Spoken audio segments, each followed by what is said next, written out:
नमस्कार दोस्तों, Dehradun study point में आप सभी का स्वागत है। मैं हूं मोहसिन सिंह रावत और यहाँ पे दोस्तों हिंदी साहित्यकार की जो महत्वपूर्ण सीरीज है उसे हम दोबारा से कंटिन्यू कर रहे हैं। शुरुआत से पढ़ेंगे और एक एक जो साहित्यकार है उन्हें डिटेल से पढ़ेंगे। यूकेएसएससी आपको जिस लेवल तक, जिस गहराई तक पूछ सकता है क्वेश्चन को, उस लेवल तक हम दोस्तों आपको यहाँ पे डिस्कस करवाएंगे।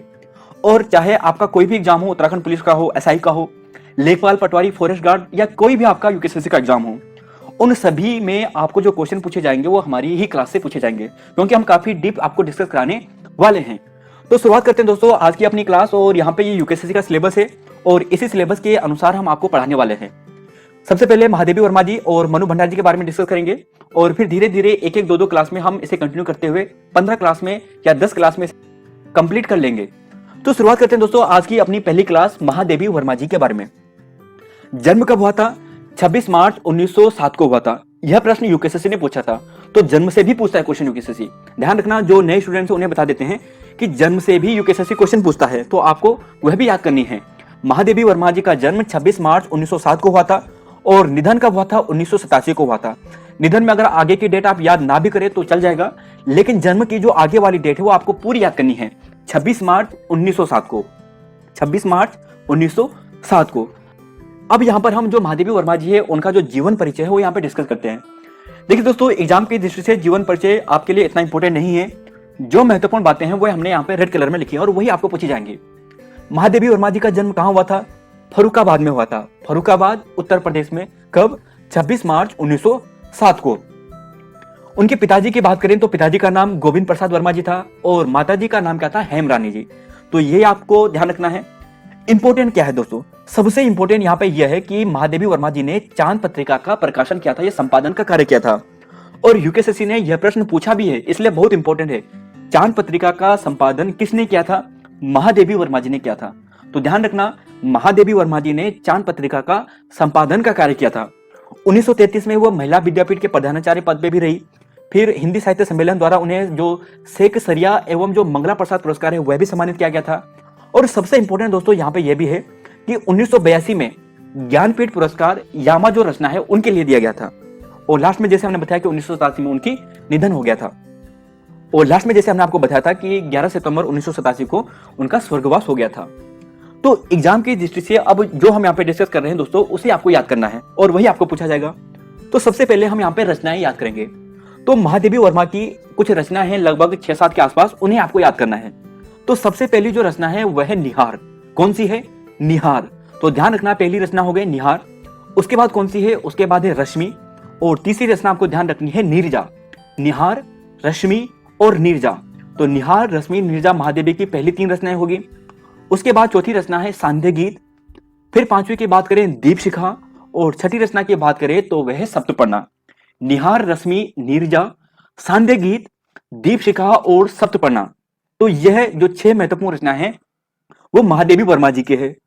अब यूकेएसएससी यहाँ पे कैसे प्रश्न पूछता है? देखिए दोस्तों, सिंपल एक तो ऐसा पूछेगा कि कौन सी रचना किसकी है, नहीं है। और इससे टफ एक बार यूकेएसएससी ने यहाँ से क्वेश्चन पूछा था, जो महादेवी वर्मा की जो रचनाएं हैं उनका कर्म लगाने के लिए पूछा था कि पहले कौन प्रकाशित हुई थी। तो निहार पहले थी, फिर रश्मि थी, फिर नीरजा और फिर सांध्य गीत और फिर दीपशिखा, सप्तपर्णा वगैरह। तो इनका कर्म भी आपको याद करना है। तो कर्म कैसे याद करोगे? तो यह ट्रिक लगाइए। ट्रिक कौन सी है दोस्तों? निहारती रश्मि नीरजा को सांध्य के समय दीप शिखर की सप्तपर्णी गुफा से। निहारती रश्मि, निहार, रश्मि, नीरजा, निहारती रश्मि नीरजा को सांध्य के समय यानी सांध्य गीत और दीपशिखा और सप्तपर्णी की बात करें तो सप्तपर्णा। तो निहारती रश्मि नीरजा को सांध्य के समय दीप शिखर की सप्तपर्णी गुफा से। तो यह महत्वपूर्ण जो कविताएं हैं महादेवी वर्मा जी की आपको याद करनी है। हो गया होगा दोस्तों याद? कोई बात नहीं, अगर नहीं भी हुआ तो आपको दोबारा एक बार याद करोगे तो हो जाएगी। अब दोस्तों यहाँ पे जो ये महत्वपूर्ण कविता है उनका आपको ईयर भी याद करना है कि कब इनका प्रकाशन हुआ। तो निहार का प्रकाशन कब हुआ था? ये हुआ था 1930 में। निहारती रश्मि नीरजा को सांध्य के समय 30, 32, 34, 36, 2 साल का अंतर है। 30, 32, 34, 36 निहारती रश्मि नीरजा को सांध्य के समय। तो अब फिर सांध्य के समय के बाद जब आज 5वें में जाओगे दीपशिखा पे तो आप 6 नंबर का यहाँ पे गैप करोगे, तो +6 करोगे। तो दीप शिखर पर जाने के लिए आपने 6 नंबर की छलांग लगाई, तो 36 + 6 यानी 42। तो दीप शिखा का जो प्रकाशन कब हुआ था? 1942 में हुआ था। ऐसी सप्तपर्णा की 1959 में, प्रथम आयाम 1974 और अग्नि रेखा की बात करें तो 1990 में। तो यह काव्य संग्रह हो गया। अब यहाँ पे देखिए दोस्तों, रेखा चित्र की बात करते हैं तो दो महत्वपूर्ण रेखा चित्र है। पहला है अतीत के चलचित्र। पूछा जाएगा कि अतीत के चलचित्र किसका है? महादेवी वर्मा जी का है। किसका है? महादेवी वर्मा का। अतीत के चलचित्र महादेवी वर्मा का। और इसके अलावा स्मृति की रेखाएं। क्या है दोस्तों? स्मृति की रेखाएं। तो दो रेखा चित्र हो गया, अतीत के चलचित्र और स्मृति की रेखाएं। अतीत के चलचित्र और स्मृति की रेखाएं याद हो गई दोस्तों। अब आगे बढ़ते हैं। अगर आपको इनका प्रकाशन पूछे तो 1941 और 1943। अब यहाँ पे बात करते हैं हम जो महत्वपूर्ण जो महादेवी वर्मा जी के जो संस्मरण है, कहानी है, निबंध संग्रह है। तो संस्मरण की बात करें, पथ के साथी, यहाँ पे आप देख सकते हैं पिक्चर को। और इसके अलावा मेरा परिवार, और तीसरा सबसे इंपॉर्टेंट है वह है भक्तिन। और भक्तिन तो काफी इंपॉर्टेंट है। क्यों इंपॉर्टेंट है? क्योंकि ये एनसीईआरटी के सिलेबस में है। तो एनसीईआरटी के सिलेबस में भक्तिन है, और भक्तिन का जो एनसीईआरटी सिलेबस में है वहां पे आपको पूछा जाएगा कि भक्तिन का वास्तविक नाम क्या था। तो भक्तिन तो महादेवी वर्मा जी द्वारा दिया गया नाम था। भक्तिन का वास्तविक नाम था लक्ष्मी। लक्ष्मी भक्तिन का वास्तविक नाम था, ध्यान रखना। संस्मरण 3 हो गए, पथ के साथी, मेरा परिवार और भक्तिन। भक्तिन का नाम क्या था वास्तविक? लक्ष्मी था या लक्ष्मण था, ध्यान रखना। कहानी की बात करते हैं तो कहानी तो दोस्तों एक ही ध्यान रखनी है, वह है गिल्लू। क्या है? गिल्लू। और निबंध संग्रह की बात करें तो श्रृंखला की कड़ियां काफी इंपॉर्टेंट है, सबसे इंपॉर्टेंट में से एक है। और इसके अलावा बात करें भारतीय संस्कृति के स्वर, संकल्पिता और क्षणदा। श्रृंखला की कड़ियां, भारतीय संस्कृति के स्वर, संकल्पिता और क्षणदा। तो दोबारा से देखिए दोस्तों, संस्मरण की बात करें तो पथ के साथी, मेरा परिवार और भक्तिन। कहानी केवल एक है, कौन सी? गिल्लू। और निबंध संग्रह की बात करें तो सबसे इंपॉर्टेंट जो है वह है श्रृंखला की कड़ियां, भारतीय संस्कृति के स्वर, संकल्पिता और क्षणदा। तो ध्यान रखना, एक दो बार और याद करोगे तो आपको याद हो जाएगा। तो यहां तक दोस्तों निबंध संग्रह वगैरह देखा हमने। अब हम यहाँ पे थोड़ा और आगे बात करते हैं। यहाँ पे दोस्तों यह जो रचना है महादेवी वर्मा जी की यामा, बहुत प्रसिद्ध है। और क्यों प्रसिद्ध है यहाँ पे देखिए, क्योंकि प्रसिद्ध है कि इस पुस्तक के लिए, यानी जो महादेवी वर्मा जी की यह रचना थी यामा, इसके लिए 1982 में ज्ञानपीठ पुरस्कार से सम्मानित किया गया। कब? 1982 में। किस रचना के लिए? यामा रचना के लिए।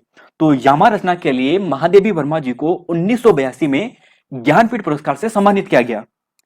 अब यहां पर अगर आपको थोड़ा डीप प्रश्न पूछता है तो यह क्या है? एक कविता संग्रह है, यह ध्यान रखना है। पूछा जा सकता है ना कि यामा क्या है? कथा, निबंध है, कथा है, उपन्यास है या कविता संग्रह है? तो यह कविता संग्रह है। और इसमें कौन कौन सी कविताएं हैं? तो इसमें निहार, नीरजा, रश्मि, सांदे गीत, जो शुरुआत की जो 4 रचना है, निहारती, रश्मि, नीरजा को सांदे के समय। तो ये याद हो गए दोस्तों, शुरुआत की 4 यहाँ पे जो यामा जो कविता संग्रह उसकी है। तो 1982 कविता संग्रह, और यह जो 4 कविता है वह इसमें संकलित है। अब थोड़ा दोस्तों आगे की बात करते हैं, इंपॉर्टेंट फैक्ट देखते हैं जो महादेवी वर्मा जी से संबंधित है। तो यहाँ पे अगर आप देखोगे दोस्तों कि महादेवी वर्मा जी की एक बहुत ही प्रसिद्ध कविता या लाइन है। और लाइन क्या है कि मैं नीर भरी दुख की बदली। पूछा जाता है कि यह पंक्ति किसकी है? तो महादेवी वर्मा जी की है। मुख्यतः भाषा कौन सी थी? खड़ी बोली। तो मुख्य भाषा कौन सी है? खड़ी बोली। यह भी ध्यान रखना। अभी मीराबाई से प्रश्न बना था यूपीएससी में कि मीराबाई का जो मुख्य भाषा है वो कौन सी थी, तो यह भी आप ध्यान रखना। इसके अलावा दोस्तों जो महादेवी वर्मा जी है वो बौद्ध धर्म से काफी प्रभावित थी, महात्मा गांधी जी के प्रभाव में भी आई थी, और स्वतंत्रता संग्राम से में उन्होंने एक हिस्सा भी लिया था। और उन्हें क्या बोला जाता है कि आधुनिक भारत की मीरा भी कहा जाता है। तो आधुनिक भारत की मीरा किसे कहा जाता है? महादेवी वर्मा जी को कहा जाता है। एक उपाधि और है महादेवी वर्मा जी की, आप नीचे कमेंट बॉक्स में जरूर दीजिए। इसके अलावा दोस्तों एक महत्वपूर्ण जो रचना है वह है मेरे बचपन के दिन, यह भी महादेवी वर्मा जी की है। तो महादेवी वर्मा जी से संबंधित जो महत्वपूर्ण बातें थी वो यही थी।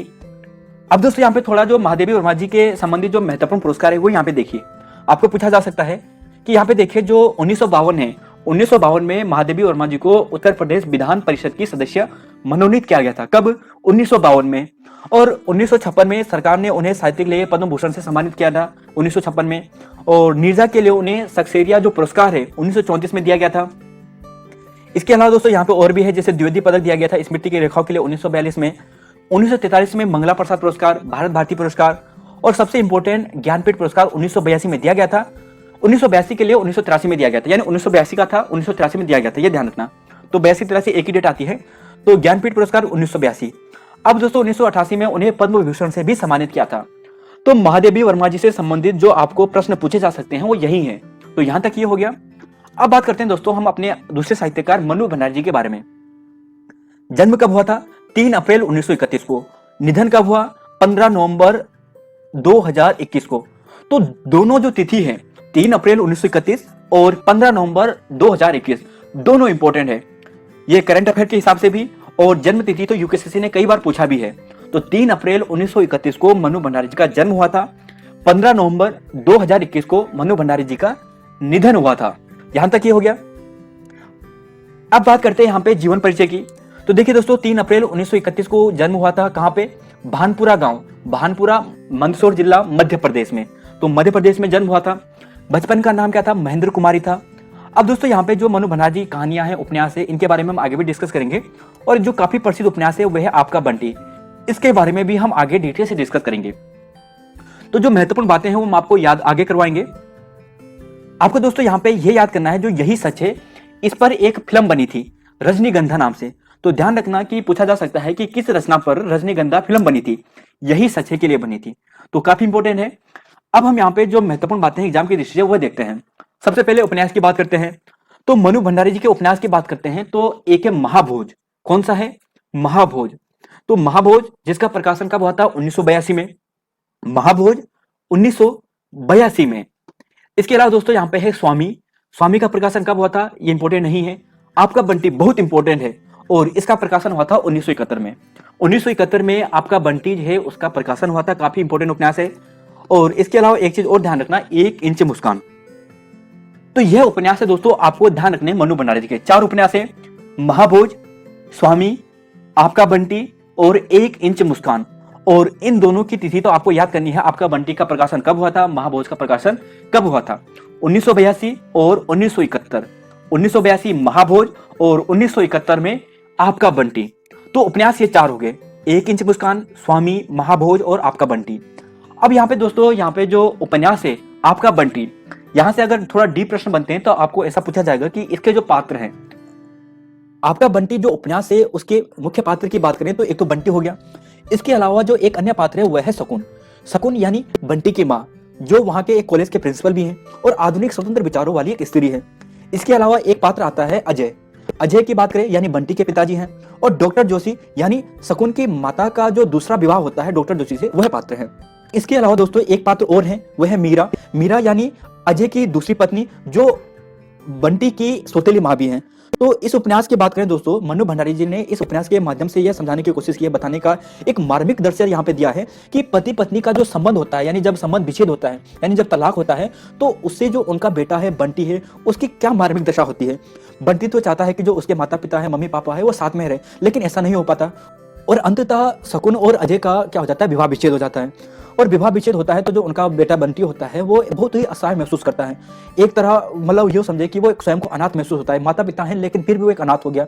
तो इस उपन्यास के माध्यम से मनु भंडारी जी यही बताती है, जो माता पिता का एक स्वार्थी स्वभाव है, जिनमें त्याग की भावना नहीं है, एक दूसरे की गलतियों को नजरअंदाज करने की भावना नहीं है, जिसका बहुत ही बुरा प्रभाव उनके बच्चे पर पड़ता है, वह इस माध्यम से बताया है। और समाज के लिए बहुत ही अच्छी सीख भी इस उपन्यास के माध्यम से मनु भंडारी जी देती है। तो दोस्तों आपका बंटी उपन्यास की जो मुख्य विषयता यही था। अब दोस्तों यहाँ पे हम कहानी की बात करते हैं। तो कहानी कौन कौन सी है? तो कहानी देखिए दोस्तों, कहानी है 1 प्लेट सैलाब, काफी इंपॉर्टेंट है। इसके अलावा है मैं हार गई, यह भी काफी इंपॉर्टेंट है। और 3 निगाहों की एक तस्वीर। तो 3 कहानियां होगी, 1 प्लेट सैलाब, मैं हार गई, 3 निगाहों की एक तस्वीर। इसके अलावा 1-2 और है, वह है यही सच है, त्रिशंकु और आंखों देखा झूठ। तो कहानी बहुत सारी है और मनु भंडारी जी काफी इंपॉर्टेंट भी है।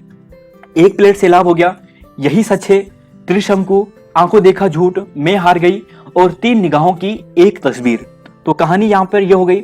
नाटक की बात करें दोस्तों तो नाटक केवल एक है, बिना दीवारों के घर। बिना दीवारों के घर मनु भंडारी जी का एकमात्र नाटक है, आपको ध्यान रखना है। तो नाटक हो गया। आत्मकथ्या, यह भी काफी इंपॉर्टेंट है कि आत्मकथा क्या है। तो आत्मकथा है कि एक कहानी यह भी क्या है? आत्मकथा है किसकी? मनु भंडारी जी की। तो यह याद करना है। इस रचना के लिए यानी जो आत्मकथा के लिए 2008 में जो मनु भंडारी जी है उन्हें व्यास सम्मान से सम्मानित किया गया था। कब? 2008 में। किसके लिए? आत्मकथा के लिए। तो ध्यान रखना, काफी इंपॉर्टेंट है। पुरस्कार की बात करते हैं तो देखिए दोस्तों, महाभोज के लिए 1980-81 में उत्तर प्रदेश सरकार द्वारा जो हिंदी संस्थान है उन्हें सम्मानित किया गया था। भारतीय भाषा परिषद द्वारा कोलकाता में उन्हें सम्मानित किया गया था। कलाकुंज द्वारा उन्हें सम्मानित किया गया था। लेकिन जो सबसे इंपॉर्टेंट है वो यहाँ पे यही है कि 18वां जो व्यास सम्मान है 2008 में किसके लिए मिला था? जो एक कहानी यह है जो आत्मकथा प्रकार की है उसके लिए मिला था। तो यह आपको याद करना है। तो दोस्तों हिंदी साहित्यकार की जो शुरुआत है हम यहाँ से कर रहे हैं और सभी साहित्यकार को दोबारा से और डिटेल से डिस्कस करवाएंगे। तो धन्यवाद आप सभी का वीडियो देखने के लिए। मिलते हैं आप सभी को। जय हिंद, जय उत्तराखंड।